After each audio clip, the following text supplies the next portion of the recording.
We establish connectedness through common experiences. Most of the photographs here come from my friend Dan Steinhardt. He is a street photographer, and he's got the coolest photographs.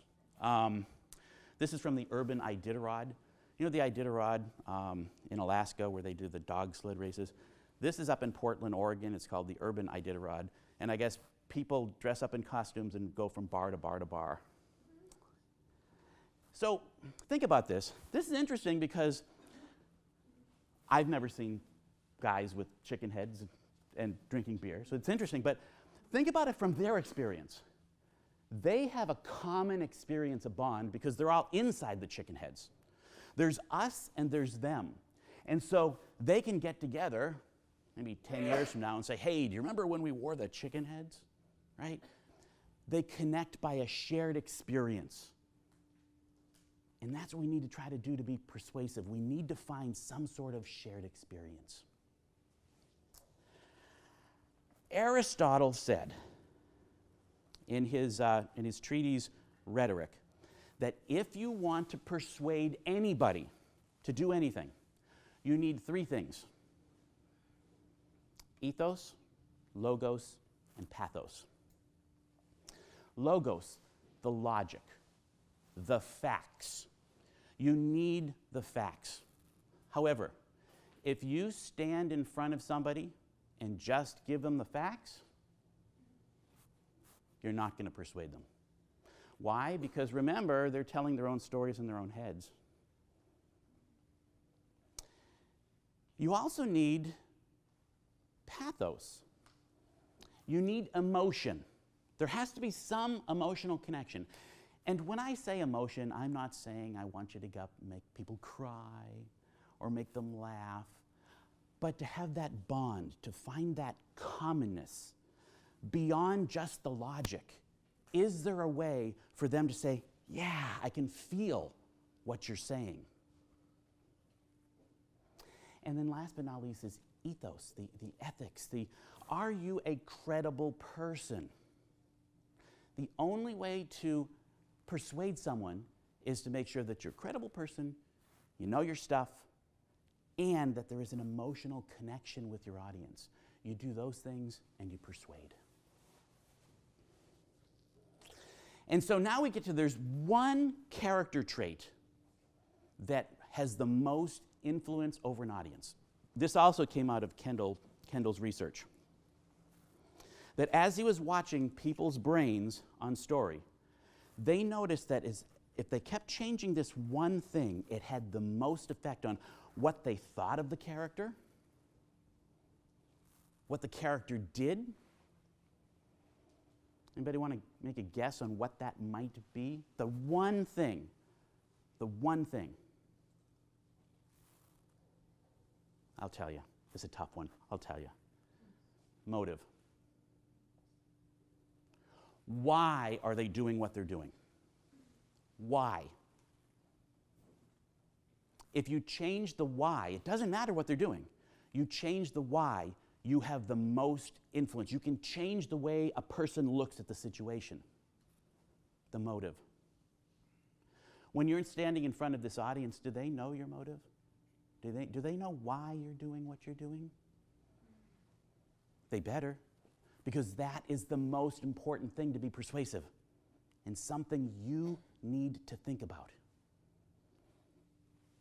Let me give you, I'll tell you a little story. About 25 years ago, my wife and I are in a diner, and we just finished, and we're walking out. And we're coming up against one of these revolving doors. Now, as I'm walking, I'm pretty close to the revolving door, and this little boy comes running right past me. And he's running, and he's reaching his arm into the door, just as there are three teenagers who've squeezed themselves into one of the little pie sticks, and they're pushing really hard. And so this little guy's arm's in there, and I'm watching this door close, and I'm the closest to him.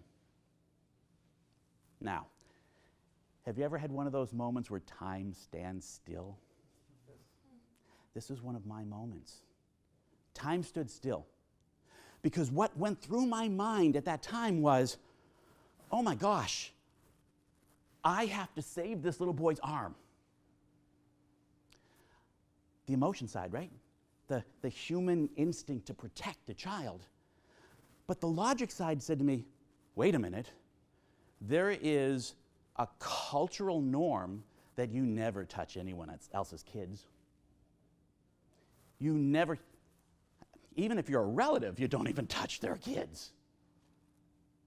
Well, instinct took over, and I pulled him really hard, and he skidded across the floor, right to his mother's feet. And she looked like she wanted to kill me. She didn't see why I pulled him. All she saw was a 6'2", 225-pound guy, a brute who threw her kid across the floor for no apparent reason. If looks could kill, I would not be here today. And she came after me. I swear she was foaming at the mouth. Luckily, Dad saw what happened, and he bear hugged her. He mouthed the words, "Thank you," to me, and she looked pretty wiry, so I just got the heck out of Dodge, and I left the restaurant. But think about this for a minute. We all saw the same actions, but it was that intent. Why did I throw him? It totally changes the story. It totally changes the story. And so you need to make sure that you have some way of explaining intent, why you're doing this.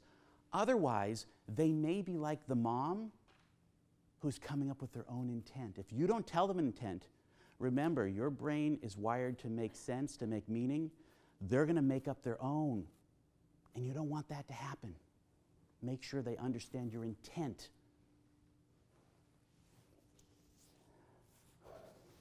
Audiences evaluate actions through their perception of intent. Their perception of intent, not the actual intent. I can't get into your heads and understand your intent. So I have a perception of your intent. As a storyteller, your job is to close that gap. It's another Dano photo. I guess he likes taking pictures of people with animals on their heads.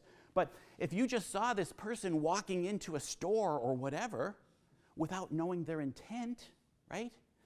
Let's say they were walking into a bank. Maybe they're going to rob a bank. I don't know. What if it was a reality television show and they said, hey, you have to go in and get someone to give you service? Well, then it becomes funny. It's the intent.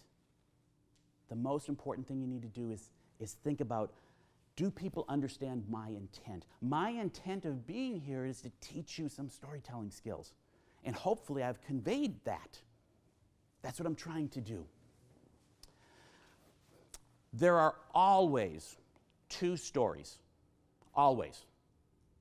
There's the story being told and the story being heard. Very rarely are they the same thing. Two stories. Same with your intent. You need to use these skills.